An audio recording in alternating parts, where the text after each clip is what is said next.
Get this and get it straight. Crime is a sucker's road, and those who travel it wind up in the gut of the prison of the grave.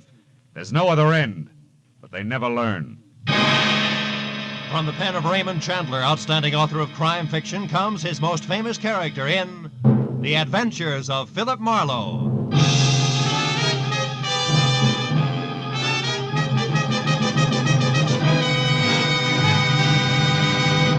Now, with Gerald Mohr, starred as Philip Marlowe, we bring you tonight's exciting story, The Hiding Place.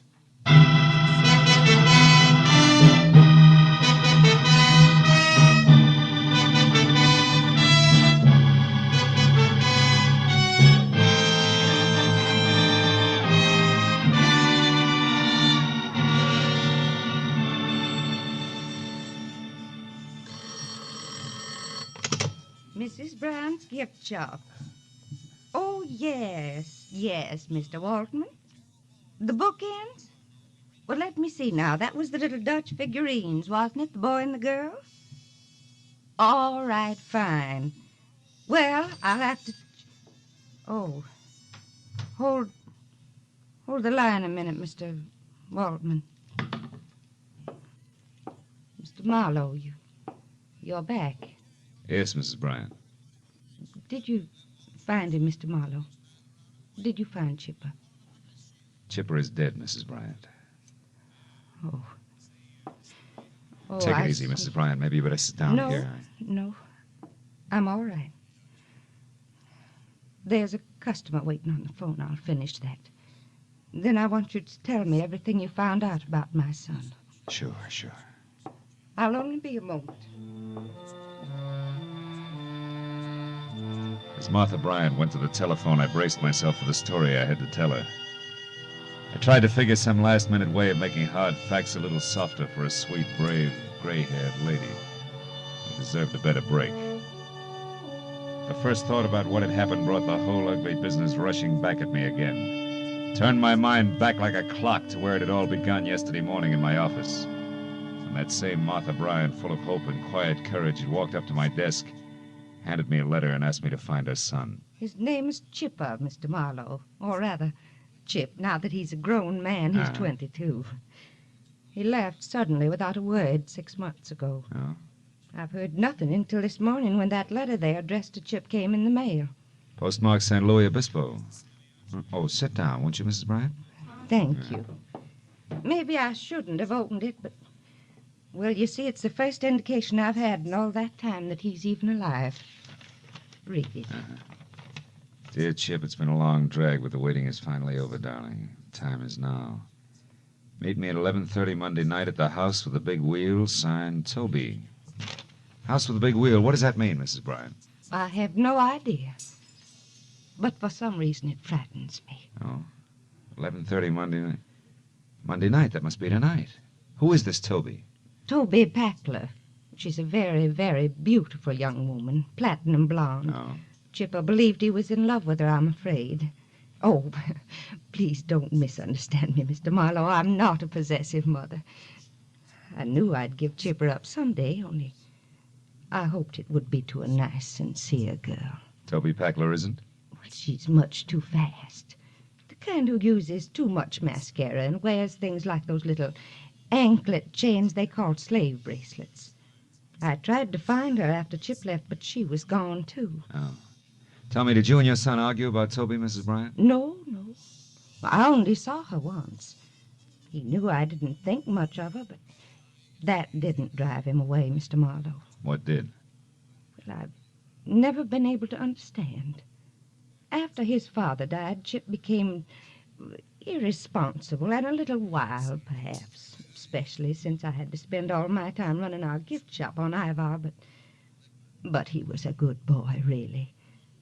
I've tried to convince myself that he left just to prove his independence, to test his wings, you know.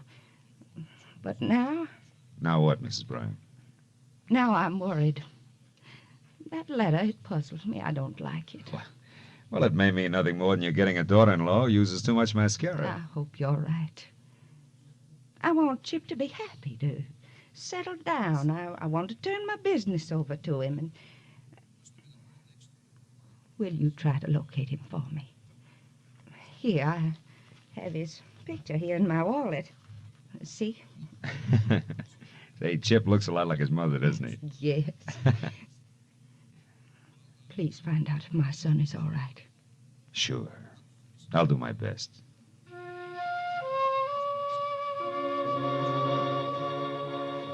From my office window, I watched her leave the building. Saw her stop politely and answer a question for an oily sidewalk passerby in a black pinstripe suit. Then moved quietly on down the street toward her shop on Ibar. A neat, gentle, very lonely woman. I hoped I'd find a happy story for her in San Luis Obispo. She had one coming. I was still hoping 5 hours later when I pulled into a mobile gas station in the little town at the foot of the Santa Lucia Mountains, 200 miles up the coast. I filled up, asked a few questions, and found out there were only 4 good hotels, 5 not so good, and 2 or 3 dozen motor courts, and that ran the gamut. So even with nothing but the name Toby to go on, the job wasn't completely impossible.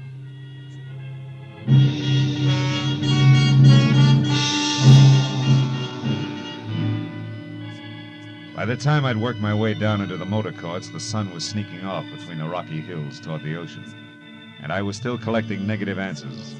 Until I tried a mirrored neon combination bar, restaurant, and motel called Pinky's on the north edge of town.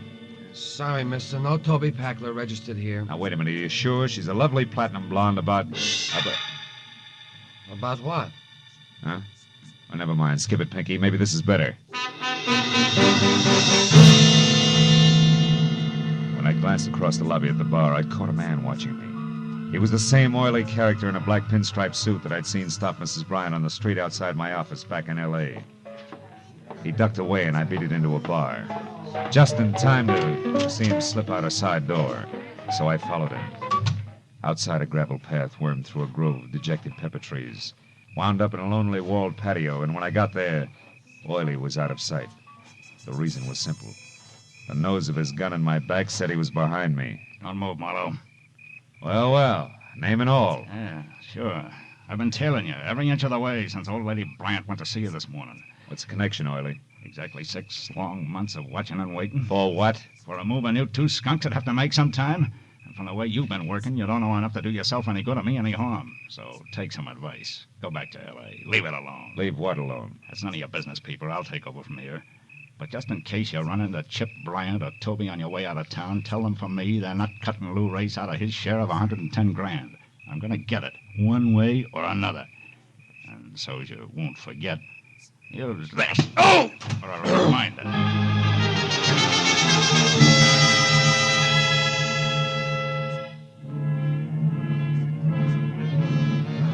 When the brick floor of the patio finally stopped pushing, I was alone, except for my ugly thoughts. I knew I was on the right track, but from the sound of things, Chip O'Brien was much less a mama's boy than his mama believed. I made sure Lou Race was nowhere around the motel. Then I went into the bar again to see what a double scotch would do for my headache. The bartender obviously was the type who got around, so I took a chance and asked him about Toby Packler. It was no good.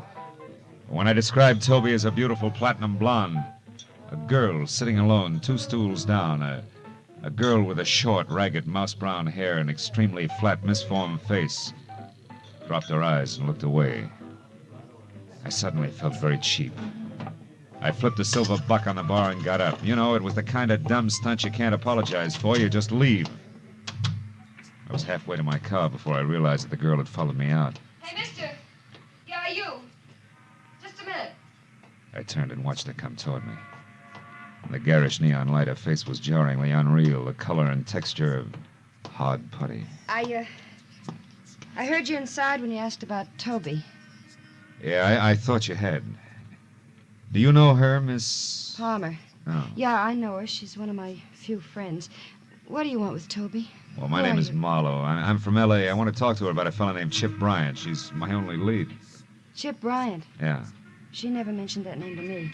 Anyway, you're too late, Mr. Marlowe. What do you mean? Toby left town this morning. Left town? Oh, no. She was going up north to Seattle, I think, on some kind of personal business. Now, listen, did she ever say anything to you about a house with a big wheel, where it was, what it means? House with a big wheel? Yeah. No, I'm afraid not. I'm sorry, Mr. Marlowe. I guess I'm not much help. Well, good night. Thanks anyway. Now, good night, Miss... Palmer. Yeah. Yeah, Palmer. Good night. As the girl walked back to the bar, the little gold chain I'd spotted around her ankle glinted in the brittle light. And it was like an echo of a memory. A slave bracelet on her was as out of place as a morning glory in a bed of toadstools. But that gave me a crazy hunch that somehow in the last 6 months, a gorgeous blonde named Toby Packler had become a drab brown head with a flat, stiff face. So I didn't chase wild geese to Seattle. Instead, I got in my car and I waited. An hour went by and it was almost dark before she finally came out again, stepped down into a sleek new convertible and drove north out of town. I followed as she turned off a neglected side road, and for 8 miles twisted through jagged rocky hills toward the mountains. Then suddenly, from the crest of a small rise, I saw what she'd been heading for. An old stone house squatting in a grove of eucalyptus trees. The girl I figured to be Toby Packler had slowed almost to a stop. I watched her creep along until she was out of sight. Then I got out of my car and I went down for a closer look. Round, brown shingled cupolas reared proudly out of choking overgrowth, and on a huge rusty iron gate in front was the name Escobar. But in the trees behind the house I saw more. Turning slowly in the stream, there was a giant water wheel. A big wheel.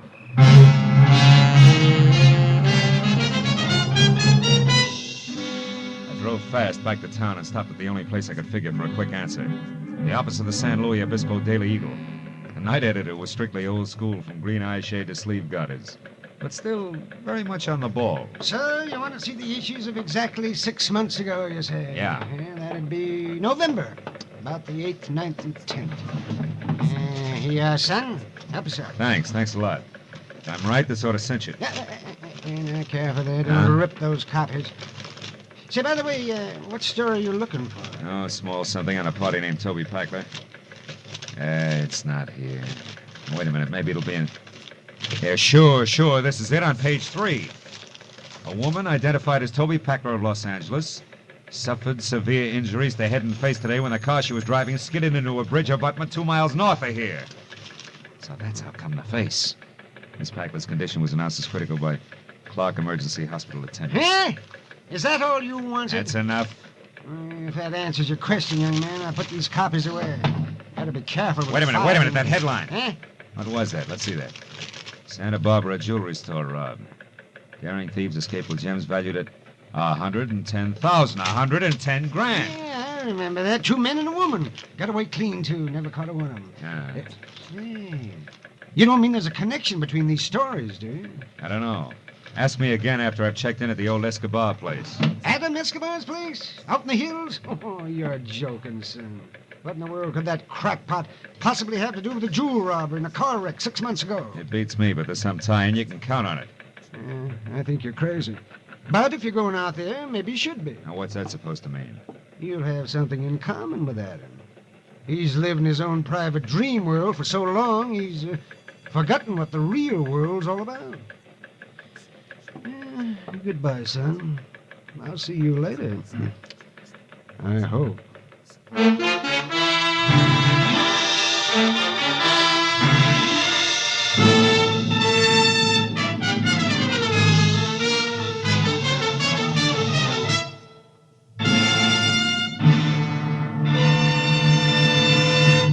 In just a moment, the second act of Philip Marlowe. But first, the fun is always fresh and furious when Groucho Marx takes over on CBS Wednesday nights with his wonderful quiz, You Bet Your Life. Groucho, the master of ad-lib, teams up pairs of opposites and then goes to work with his quips and questions. Very, very solid with laughter, this Groucho Marx show. Hear it this Wednesday and every Wednesday on most of these same CBS stations. Now with our star, Gerald Mohr, the second act of Philip Marlowe, and tonight's story, The Hiding Place.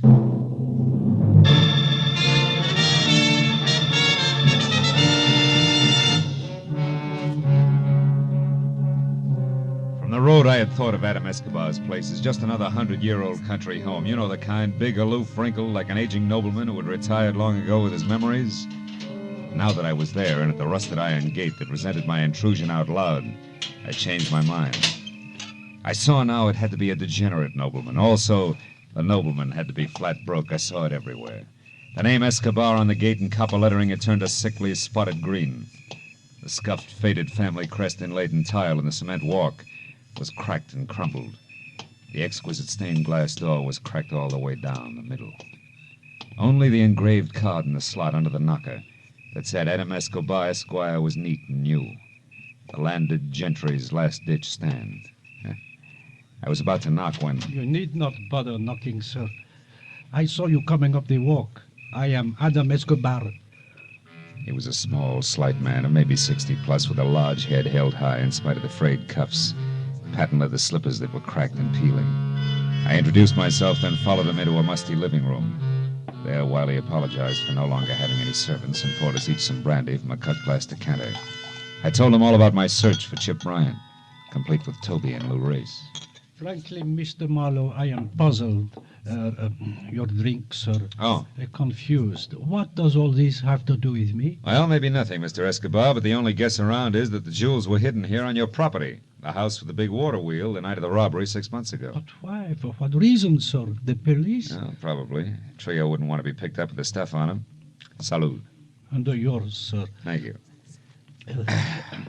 Then, Mr. Marlowe, soon after they did that, hid the jewels, I mean, the girl, the one with the injured face, had that accident. Those are the circumstances. Oh, more or less.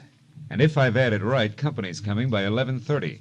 It's 10:30 now. It might be a good idea if you left the home grounds for a while. Me? Leave my own home because of some thieves, because of 3 common degenerates? Mr. Escobar, it's that or the police, and I'd rather not have them in it for a while. I still owe my client the slight benefit of the doubt that's left. You think I am afraid? Is that what you are trying to say? No, of course not. But I don't see why you should stick your neck out. These people have nothing to do with you. You are wrong, sir. Every honest man has something to do with every criminal. His duty. I know that now, Mr. Marlowe. If I had known it many years ago, I might still have both my wealth and my property intact. Well, okay. Who knows? When I come back, it may be... Come back? But where are you going, sir? Into town. I'd still like to catch up to Chip Bryant before the reunion. I don't think there's going to be the time or place for conversation. Conversation with that Bryant hoodlum? About what sort? About a mother, Mr. Escobar. A nice old lady who doesn't deserve a kick in the teeth.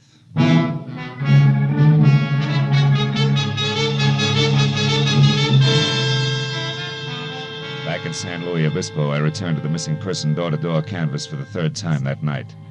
Only now I confined myself to the wrong side of the tracks exclusively, and the deeper the dive, the better. I didn't figure that Chip Bryant would show anywhere else. And after a half a dozen quick stops, number 7 proved lucky. It was a cramped, greasy bar with a sawdust and cigarette butt floor and a single customer. I hadn't found Chip, but I was close to the dapper Mr. Lou Race. The barkeep, a ball of fat, wearing a sweatshirt the size of a tent, had his back to me when I entered. So did Race. So when I tapped the tricky man on his padded shoulder and he turned, he was surprised to see me swing. That slicker was an old debt. This, just in case the cat got your tongue. Now get up.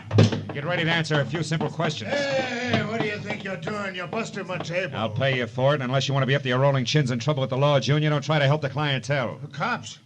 Oh, okay. Why didn't you say so? I don't know nothing about this guy. And I don't know enough. Now, come on, Race, you talk or eat sawdust. Which? No. I'll tell you. What do you want? One, you, Chip Bryant, and Toby Packler stuck up that Santa Barbara jewelry store 6 months ago, right? Yeah, we did it.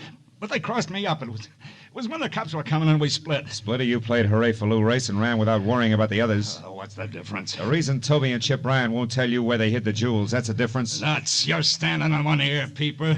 Toby had a different reason for crossing me. Like what? Like her falling in love with that louse Bryant.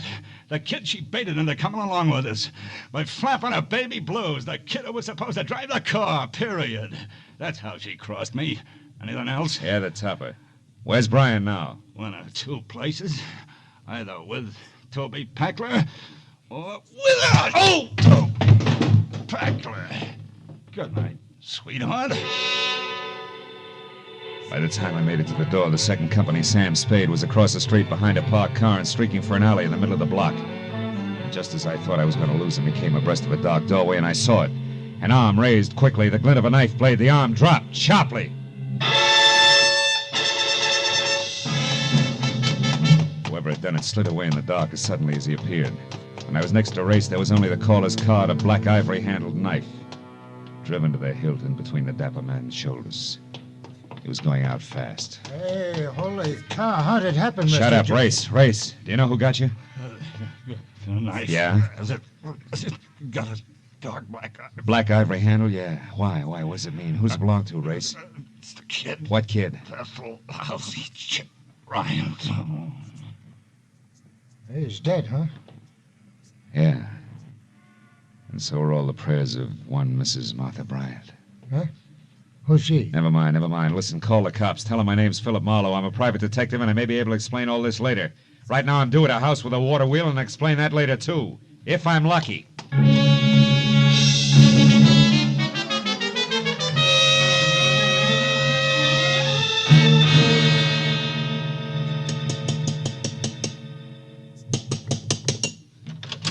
Oh, Mr. Marlowe, I'm glad you're here, sir.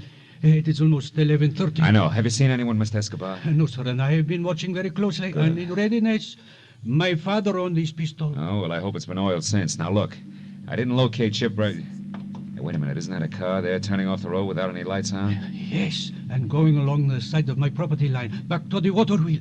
It is a woman, Mr. Marlowe. Yeah, no doubt, named Tony Packler. Now, look, you stay here, Mr. Escobar, and keep that blunderbuss ready. Don't forget Chip Bryant's due out here, too, and he's a killer. Keep your eyes open. We'll stand a better chance meeting him one at a time. I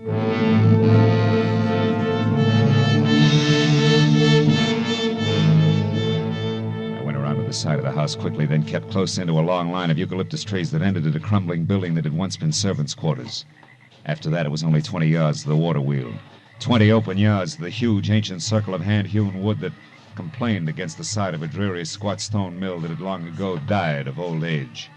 There in the faint half-light of a hazy moon, I saw Toby Packler, kneeling at the corner of the building and with both hands working furiously to loosen a stone the size and shape of a football. There was a gun on the ground next to her. I moved closer, my hand tight on the .38 in my pocket. Then I waited till she had the stone out. And that baby ends a 6-month-old secret. Were you not the... That wasn't bad aim, just a warning, Toby. How do you know my name? I read your mail. Now get back over to your homespun safety deposit box there and take the jewels out. Go on! All right. Why shouldn't I, soldier? You won't go anyplace with them. Chip will see to that. They're gone. Get back. They're not here, I tell you. Do you understand? They're gone. Gone. All the hopes I Hold had. it! Now tell me, is this where you hit him? Of course. Nobody else knew? Race or Chip Bryant? Grace didn't even know about this place. But Chip, What? and don't dare move, Mr. Marlowe. Now, drop your gun. Do it! Miss Packler. Mr. Adam Escobar, Esquire. Keep quiet. So Chip Bryant had the jewels all the time, did he? I never thought of that. What do you know about jewels? Oh, quite a bit. You see, Miss Packler, that night 6 months ago when you stood over there on the other side of the water wheel and told Bryant that you had hidden the jewels and would tell him where later on, I was listening. You knew they were here. I'll tell anything to anybody. It was, of course, quite by chance that I overheard you. But after you had that accident with your car, I searched as diligently as though I were a partner. Searched Miss Packler for money that could mean so much to me. But I found nothing. Then where are they? You idiot, tell me. Where are they, do you know? And now that I see this hiding place, yes. It was where Chip Bryant stood. Therefore the jewels are no doubt buried. What do you mean? I think, Toby, that he killed Chip Bryant almost 6 months ago and that he buried him here on these grounds without knowing that Chip had already found the jewels. What? Chip? Dead? Quite dead. I killed him 2 days after your accident. I found him searching for the jewels. No. No, you're lying. Chip was supposed to go back to Los Angeles and wait until I was well. Wait for my letter. He didn't, Toby. He came out here, found the jewels, and was killed by our host. No wonder I couldn't find them these months that I've searched day in and day out. Scratched and dug and cold and in rain by sun and by dark. No wonder I buried them with him. Yeah, but you didn't bury his knife, did you? That you kept and used on Lou Race tonight. Exactly. Why, you... Back, Miss Peckler. Why? So you can shoot me, then him? Or so that if I'm very lucky, I can run away to live some more? Toby, don't. Live with a smashed, ugly face? Peckler. What have I got to lose? You've been warned. My pretty face is Don't gone. take another step. The man I love is Don't. gone. I And soon said the jewels too. don't. Ah! Escobar. Turn around. Point that gun at me. Glitcher, Mr. Marlowe. Now it's self-defense. Toby. Toby's bad. Yeah. Real bad, soldier. I had so much once. Pretty face. A guy named Chip. Jules. I had everything. I was a big wheel. Wasn't I, soldier?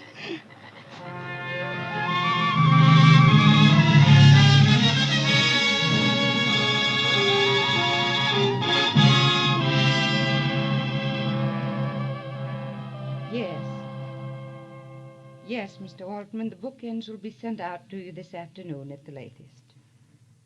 Thank you for calling. Goodbye. I'm sorry to have kept you, Mr. Marlowe. Well, it may be hard for you to believe. But in a minute I was on the phone, and even while I talked, I think I saw Chipper's whole life before me. I know what you mean. Well, Mrs. Bryant, I found out that your son, Chip... Yes. You found out what? Mr. Marlowe, what are you staring at? Oh, that showcase there. Oh. Our Mother's Day display. It's attractive, isn't it? Yeah. Yeah, very. Mrs. Bryant, Chip was killed in a storm at sea a week after you saw him. It was off San Francisco. His body was never recovered. I was told that he was on his way to a new job in Canada at the time. And incidentally, that letter from San Luis Obispo, that was all a mistake. That girl never saw Chip again.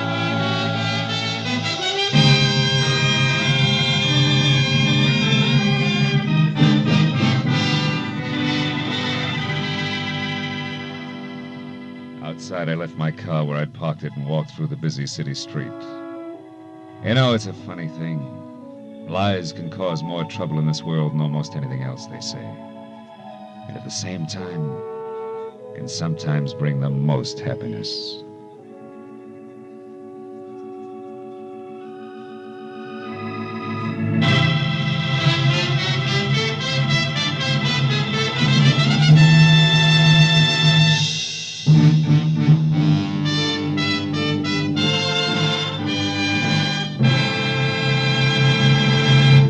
The Adventures of Philip Marlowe, bringing you Raymond Chandler's most famous characters, star Gerald Mohr, are produced and written by Norman MacDonald and written for radio by Robert Mitchell and Gene Levitt. Featured in the cast were Virginia Gregg, Joan Banks, Herb Butterfield, Louis Jean Height, Bob Griffin, Howard McNear, and Lee Millar. The special music is composed and conducted by Richard Arant. Be sure and be with us again next week when Philip Marlowe says... It started at dawn in a Los Angeles taxi and wound up that night on a cliff in the middle of the Pacific. All because of a Dutchman with $50,000, a corpse in a lily pond, and an Oriental with a chauffeur who wanted a cloak made of nothing but feathers.